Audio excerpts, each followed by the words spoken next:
એટલે કહેવાનો છે આ રબારી સમાજ રાયકા, જેની માં હતી રાયકા, ઇન્દ્રની પરી. જ્યારે ભગવાન ભોળાનાથે કીધું, માં પાર્વતી કીધું, મારી દીકરી ઇન્દ્રની માનસ સરોવરમાં સ્નાન કરવા આવતી હતી, મર્યું 8. અને એ રત્ના રાયકાના કપડા લઈ લીધા અને માં પાર્વતીને આપ્યા.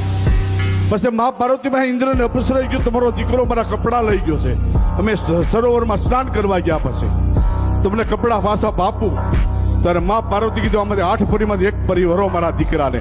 તો રા નામની પરી વરી, એની પરા થઈ, એ આ બધા રાયકા કહેવાય. અને રબારી, રબારી નામ કેમ પડ્યું છે? ગમે તે બારીમાં નીકળી જાય એની નામ રબારી, એની તાકાતી છે.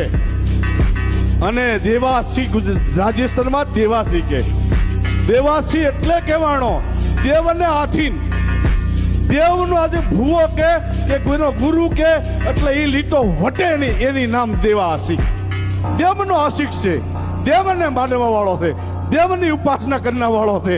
એ આ રબારી સમાજ છે, ઉજળો સમાજ છે, આ પવિત્ર સમાજ છે.